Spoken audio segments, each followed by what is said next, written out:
Hey everybody, welcome back to another episode of Throwback Thursday. Today we're going back to 1996 and opening up a box of 1996 Upper Deck Series 2.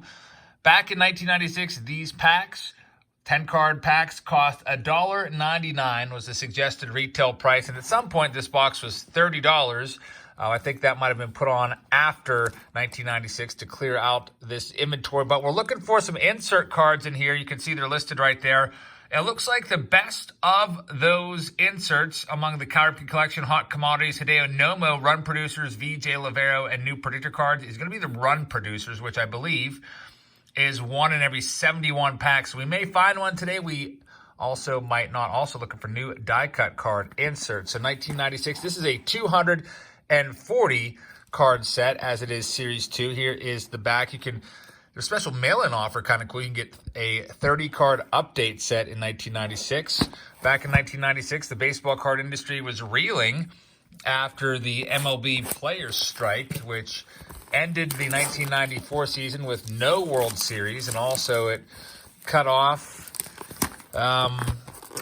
quite a few games into the 1995 season. I believe we played 144 games in the 95 season. We were basically delayed a couple weeks until they came to an agreement. But that left a lot of collectors and fans in general feeling pretty salty about MLB, and it took a little while for everybody to come back on board. And this guy was a big part of it right there. Cal Ripken Jr. featured on the front of the box. Of course, he would go and break Lou Gehrig's consecutive game streak in September of 1995, which brought a lot of fans back. And then Mark McGwire and Sammy Sosa would bring the rest of the fans back in 1998 as they chased down the great Roger Maris's single-season home run record of 61 home runs in 1961, the chase that captivated the nation. So there's 40 cards here. This is what the packs used to look like in 1996. You can see they were $1.99. 10 cards. I don't know why they say 8 cards per pack plus 2 free cards. Why not just say 10 cards? Kind of like, I don't know, that always kind of annoys me a little bit. Sometimes we would see that on blaster boxes. It'd be like 9 packs plus 1 free pack for a total of 10 packs. But anyway, there are the odds there. You can see, looking for the VJ Showcase is 1 in 3. Hot Commodities 1 in 36. Run Producers 1 in 72. That's going to be the most valuable of the inserts. Hideo Nomo 1 in 24. Cal Ripken Jr. 1 in 24. And Retail Predictor 1 in 12. So we're looking for insert cards. Unfortunately, there's no autographs back in 1996 that we can find. But let's open these up and see what we can pull out of here. We got good old Buck Showalter leading things off. And Dante Bichette, the father of Bo Bichette, is our second card. Here's what the design in 1996 looks like. Kind of, I don't know, kind of nice. Obviously, Dante Bichette played for a lot longer than those 3 seasons. It just gives you their most recent totals. Dante Bichette came up as an Angel. You might remember his California Angels card from 1989 Donruss. There's Doug Drabek, who is a pitcher, but he's swinging the lumber there. Mark Grace. Barry Larkin, who was the MVP in 1995, and he is a Hall of Famer. Eddie Murray, a Hall of Famer. Back-to-back Hall of Famers. Pretty good pack. Benito Santiago, your 87 National League Rookie of the Year. Brooks Kieschnick, who was a nice rookie for a while, and another Hall of Famer, Bobby Cox. Brooks Kieschnick, quite a good hitter in the minor leagues, but never really translated to the major leagues, and he went back to try and remake himself as a pitcher. We have Edgar Renteria, star rookie card. You guys might remember him. Walt Weiss, former manager of the Rockies. I mostly remember Walt Weiss from his time as an athletics player. These cards are sticking just a tad bit. There's Jaime Navarro, another pitcher, who is running the bases there. So it looks like Upper Deck decided to showcase some pitchers at the plate. Mike Mussina is a Hall of Famer. Mark McLemore slotting in there. Speedster, Otis Nixon. Heathcliff Slocum, kind of an interesting name for sure. First name Heathcliff. Don't see that ever. Jason Kendall, star rookie card. Now, that's one of those pseudo rookies. Like, if you see this out and about, that's not actually his rookie card. Jason Kendall rookie is 1993 top. So don't always be confused just because it says rookie or star rookie on it. Always have to be wary. The one rookie that we're looking out for in this set is Livan Hernandez. There's Richard Hidalgo, who had a few nice seasons with the Astros. We got a Mike Piazza, who was another Rookie of the Year for the Dodgers. They had a nice string of Rookies of the Years in the early 90s. Best of the generation, Kirby Puckett, Ray Ordonez. We're looking for the Hideo Nomo insert cards. He was another Rookie of the Year for the Dodgers in 1995.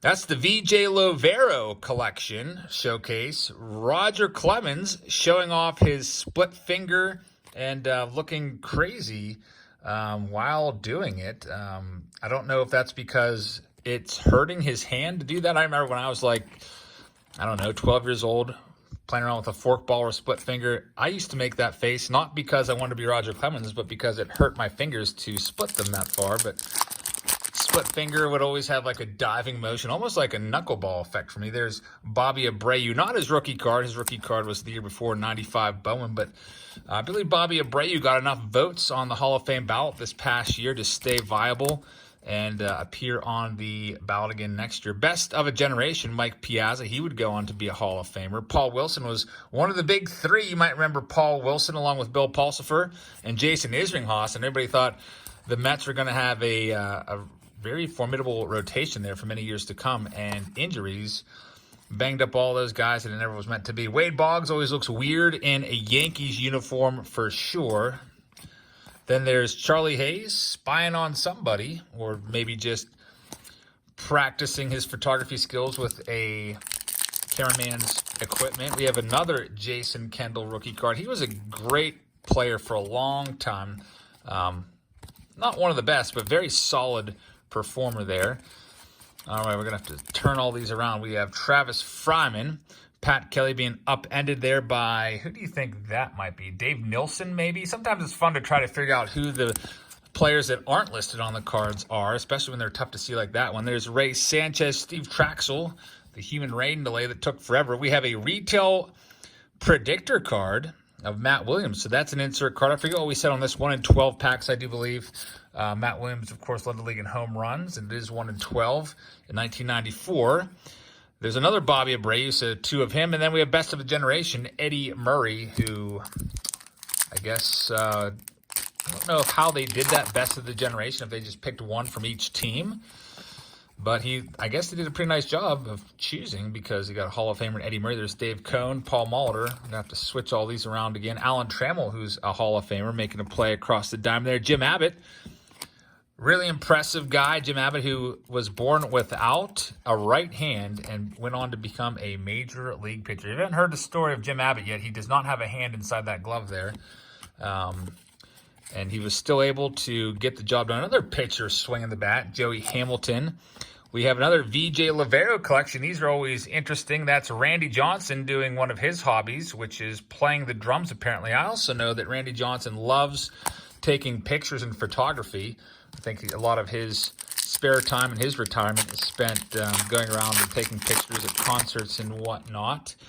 Here's our next pack. We have another Cuban defector, Osvaldo Fernandez. A lot of people had his name in their mouth in 1996, thinking he was going to be great, but it never really happened for him. There's Bernie Williams. I guess that's a bat flip, or maybe he's just tossing the bat in frustration there for flying out. Bobby Bowe, looking a little bit weird in an Orioles uniform. Didn't play too long with the Orioles. There's Troy Percival, who's a great closer. Chad OJ, a guy I used to mispronounce. I used to call him Chad Ogia, but it's pronounced OJ. Roberto Hernandez. A lot of closers in this pack. Hernandez, Wetland, Brady Anderson, who popped 50 home runs back in 1996. I think that was year 50.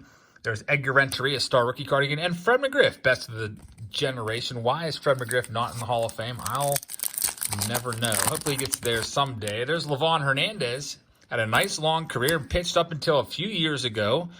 Lee Smith, another closer and Hall of Famer. Nice looking card right there. The photography on these cards are pretty nice. I like 1996 Upper Deck. This is my first time opening a pack of these since probably 1996.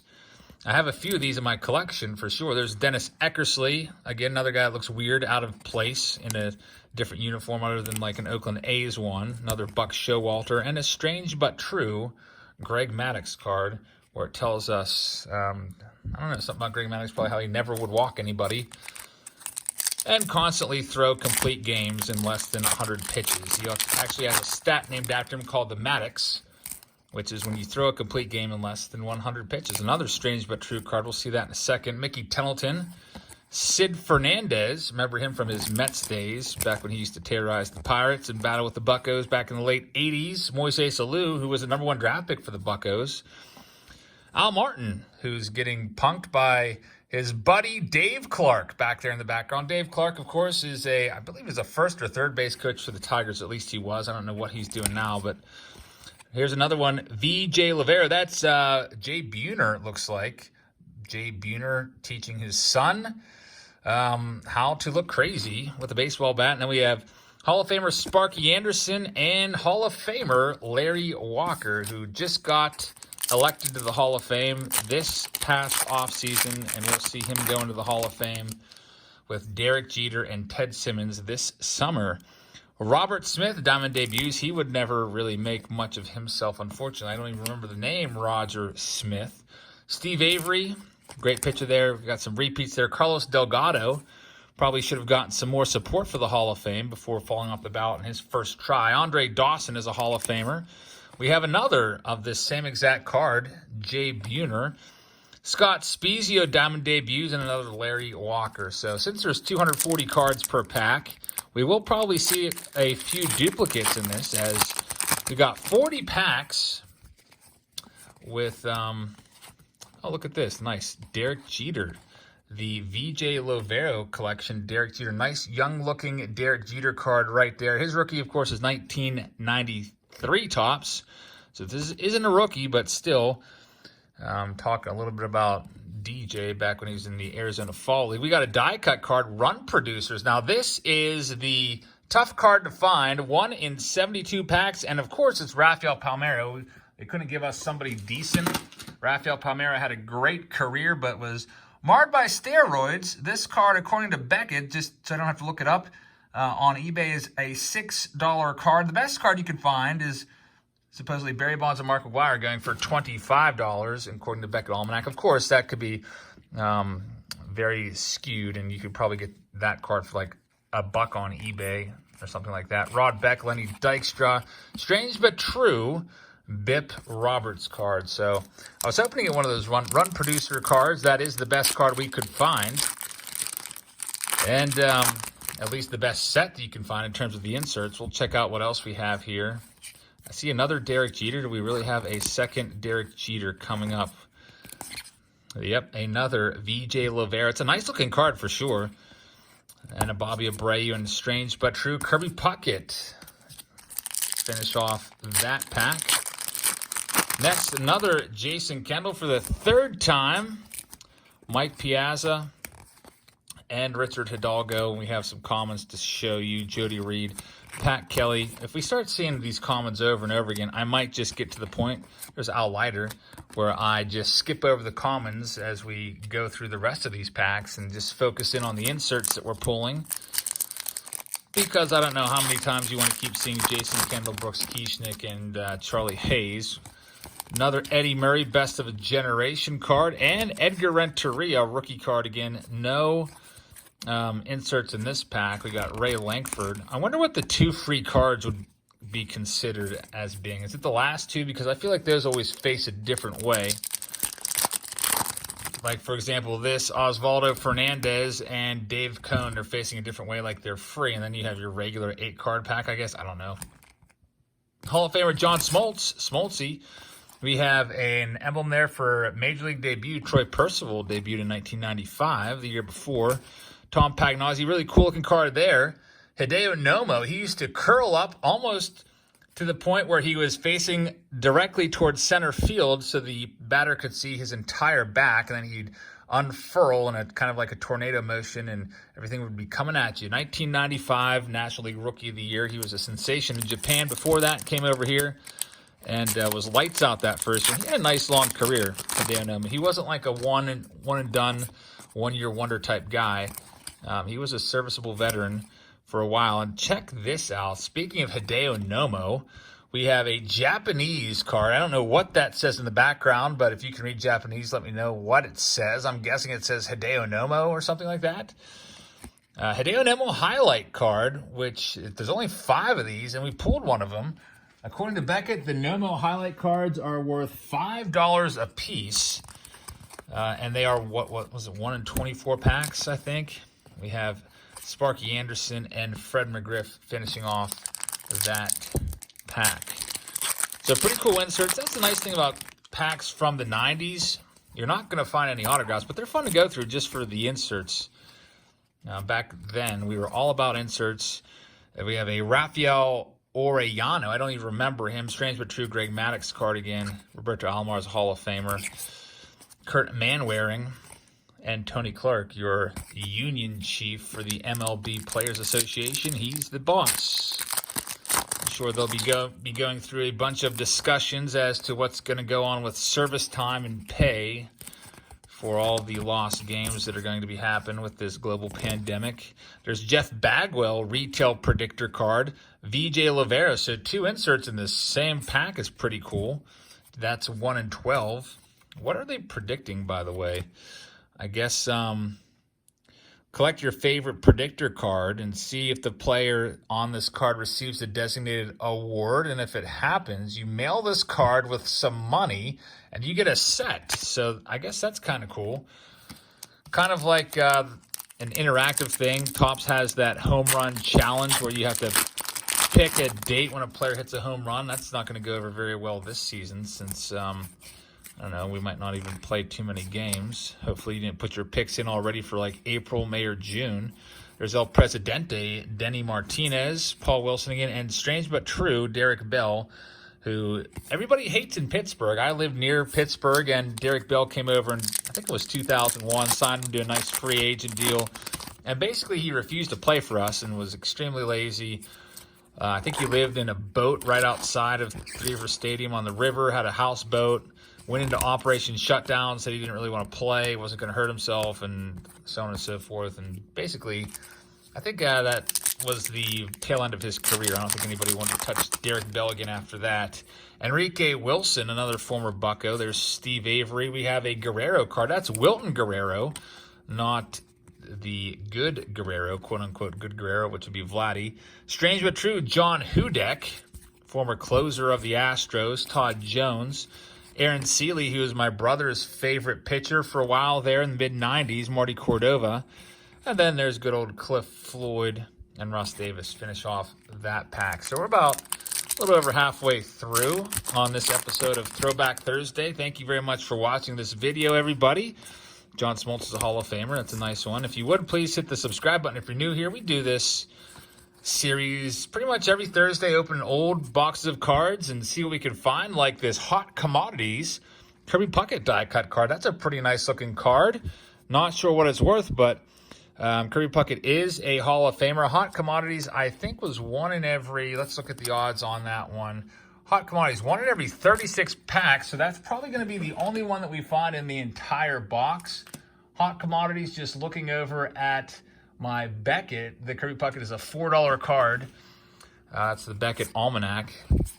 Lots of good information in the Beckett Almanac. I don't trust the prices whatsoever, but I like reading about the sets and looking at the set list. It really helps me know when I do these episodes of Throwback Thursday, basically who's in the set and everything. I can just scroll down through the entire checklist. They list every single card in there, so you can go and look for the RC designation for your rookie cards. We have a best of a generation, Ricky Henderson. That's exactly true. Ricky Henderson, one of the best of all time, not just of the generation. There's Jose Canseco at the Red Sox, taking a big hack there, probably hitting a fly out to left field. Ramon Martinez, Pedro J's older brother with the Dodgers there. And then there's Ron Gant, who was the 1995 Comeback Player of the Year, if I'm not mistaken, when he hit 29 home runs after being completely injured the year before from a motorcycle accident. Jim Bowden, the GM at the time, took a flyer on him, and it paid off for the 95 Reds. There's Roberto Alomar and Cal Ripken Jr. This is a great card. This would have been a really hot card back in the day. 2 back-to-back Hall of Famers, of course. In 1995, he broke Lou Gehrig's record. In fact, Cal Ripken Jr. is card number 1 of this set. And what a pack, Ozzie Smith. So 3 Hall of Famers. And then we get a Mike Sweeney and make it 4 Hall of Famers in that pack. Tony Gwynn. So not a bad day when you get 4 Hall of Famers out of 10 cards in your pack. Cal Ripken Jr. is card number 1 of Upper Deck in Series 1. It's the 2131 card, and it's supposedly the most valuable card of this set. We got a Ken Griffey Jr. coming up here at the back of this stack after we get through. There's Ricky Henderson. Looks weird in a Padres uniform. He bounced around a bit, though. Speaking of Padres, there's Tony Gwynn giving a lecture on how to hit. Looks like, I don't know, probably talking to the younger players. Tony Gwynn, definitely a great mind of baseball, was a college coach after his career was over. And Ken Griffey Jr., best of the generation. Beautiful looking card right there. The kid, Ken Griffey Jr., one of the all-time greats. Undoubtedly, Hall of Famer Ken Griffey Jr. Our next pack, we got Jermaine Dye. He had some nice seasons. Some nice slugging seasons for Jermaine Dye. Another Lee Smith card. Seen that card at least twice. Rod Beck, John Frank. This is another closer pack. Closer. Brad Klontz, reliever. Pedro Munoz. It's a pitcher pack for sure, except for David Doster, I guess. I don't know who that is. And another closer. Dennis Eckersley, Hall of Famer Dennis Eckersley with the Cardinals. Now he is an announcer with the Red Sox, and he's probably happy to see David Price get on out of town because those two had some run-ins over the past couple of years. Jason Schmidt was a nice rookie or nice pitcher there. Was with the Pirates for a little while. Didn't really find himself till he went out to San Diego near the end of his career. Started to have some decent seasons. There's Dave Burba. We have a diamond debut card of Dan Serafini and, strange but true, Glenn Allen Hill, who hit some of the longest home runs around. I remember, I think it was at Wrigley Field. He hit one looked like it was 500 feet one day. The guy could definitely mash for sure, at least in batting practice, I guess. Here's our next pack. We have Sergio Nunez leading things off. He's kind of an afterthought. Don't think about him at all or remember much about him. Alan Trammell, we got a strange but true Bip Roberts card for the second time, and another Sergio Nunez in the same pack. That's kind of strange. Dante Bichette. Flip them around for you so we get to the Bichette. There's a Cal Ripken Jr. card. This might be a Ripken collection card. You might recall those were inserted, I think, 1 in 12. Check out the back. It is. There's 22 cards in the Cal Ripken Jr. set. And this is an insert card. These go for $4 a piece, according to Beckett. Cal Ripken Collection, 1 in 24 packs, you can see right there. So another insert, Ripken.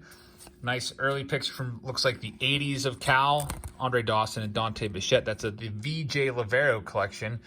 I think Dante Bichette looks exactly like his son, Bo Bichette. They're like, put some long hair on a young Dante Bichette. Put him next to a Bo Bichette picture. You might have to do a double take. Our next pack, another Dan Serafini. You got a strange but true Dennis Eckersley again. Juan Guzman, Bip Roberts. Kind of like some trickery there. 2 pictures being superimposed on the same card. Phil Plantier hitting a giant pop-up. Actually, probably swinging and missing. It's always funny. My brother and I sometimes bring this up. We went to a card store maybe about a year ago, and there were still Phil Plantier rookie cards in the showcase, which was covered with dust with a $4 price tag on them. It's like they've been sitting there frozen in time since 1992 or 93. Everybody thought Phil Plantier was going to be a big-time power hitter, and he did have the power, just never really made its way into the games. There's Tony Gwynn looking really cool with the shades. Love Tony Gwynn. Wish he was still with us. Great hitter, infectious laugh, and had a really cool sounding voice. I don't know if you ever heard Tony Gwynn's voice, just the way he talked. Really interesting to listen to. I always like listening to his interviews whenever I hear them on MLB Network Radio. There's Frank Thomas hitting a foul pop. It looks like Tim Salmon. Jason Giambi before steroids. Look how skinny those arms are on the Giambino. Of course, he would go on to triple and quadruple in size and muscle over the next couple years. Mike Piazza eating some cereal. This is kind of a popular card. I think my buddy Joe from Joe's Card Corral loves this card. I'm going to have to put that aside for him. Mike Piazza eating cereal card. Of course, I believe he was the godson of this man right here, Tommy Lasorda, and he was drafted in the 63rd round or something like that as a favor to Tommy Lasorda, or at least to Mike Piazza's family, as he was a family friend. And so they're just like, all right, we'll just draft you so you can say you got drafted. And then what happens? Mike Piazza ends up being a Hall of Famer, one of the best of all time. 1996 long shot card, retail predictor. I don't know what this is all about. I have no idea if this would be any good or not. I don't have time to really read through that. I would like to get this video done in under 29:59 if possible, so we don't have an over 30-minute video. Best of Generation, Barry Bonds. A nice looking card right there. Barry Bonds didn't need steroids. He would have been a Hall of Famer without it. Feel bad. I don't feel bad. I don't know, just what could have been if he wouldn't have done steroids. He wouldn't have hit 762 home runs, that's for sure, but we wouldn't have all this debate that's ever going on in the Hall of Fame discussion about Bonds and Clemens. But that debate will never go away, it seems like. Marcus Jensen, Brett Butler. We got Albert Bell, 2 of Albert Bell. There's Albert Bell looking very, I don't know, horrified that he's about to ground out. Todd Hundley once had a 40-plus home run season. Chris Bosio, Dan Maselli. And here is the other Albert Bell. Big dude right there, Albert Bell. Don't get in his way. Just ask Fernando Vina.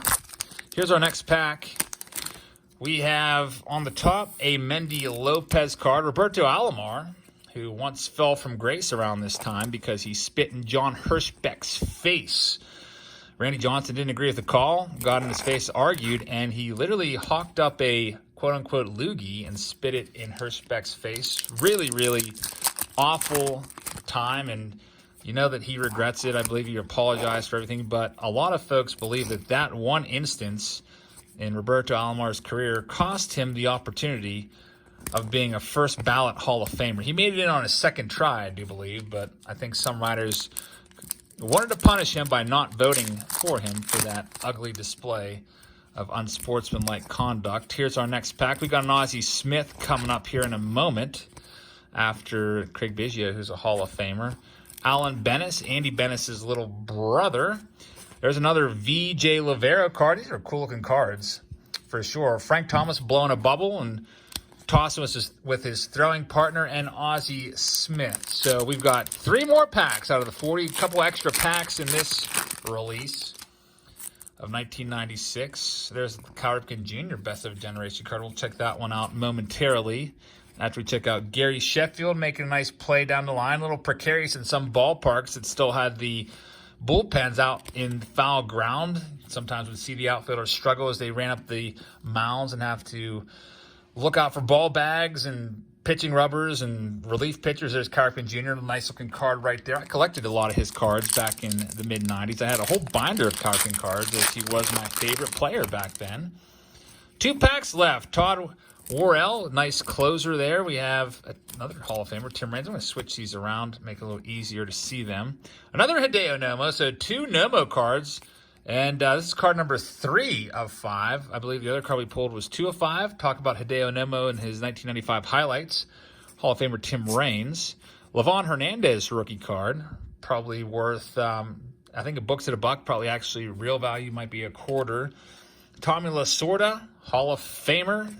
We already saw those 2 cards. So final pack of this Throwback Thursday. Again, thank you for watching, everybody. Hope you enjoyed this episode of Throwback Thursday. We do them every Thursday. Tomorrow, going to go pick up a case of the brand new 2020 Topps Inception.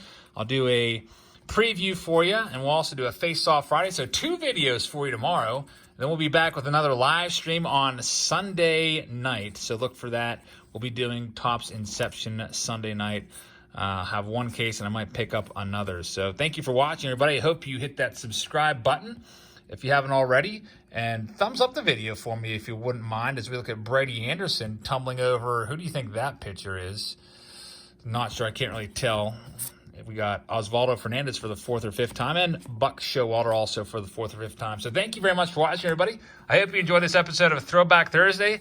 I guess my favorite card, just for nostalgia purposes, is this Mike Piazza eating cereal card, looking like he hates the cereal, but eating it anyway. So, pretty interesting card. I'll have to give that to my friend Joe, and Eric Karras on the phone with an agent, I guess.